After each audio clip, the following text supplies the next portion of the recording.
So how do you unshare contacts on the iPhone? Let me talk about it and show you how you could approach this. Let's get started. If it's your first time in here, subscribe so you don't miss videos like this one. So when it comes to your Apple contacts and those being shared to either your own other devices or even other people, you need to go to your settings app where you can proceed by tapping your profile at the top and then click on the iCloud.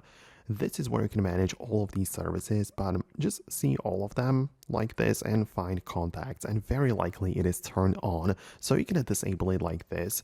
You're gonna get a pop-up about what's gonna happen with those existing contacts which you have in the iCloud, and you should click on the keep on my iPhone so you do not lose them. Obviously, if you click on the delete, they are gonna be gone, but if you just keep them on your iPhone and turn off the syncing to iCloud, nobody else, no sharing and no syncing is going to be enabled, so everything stays on your phone, and that is likely the thing that you have in mind.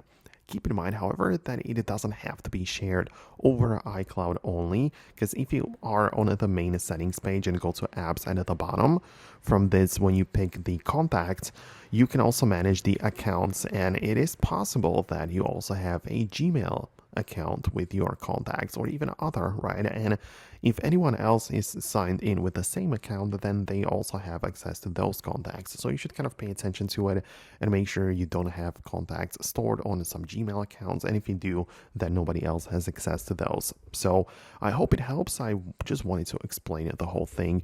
Thanks a lot for watching, and I will catch you later in the future uploads.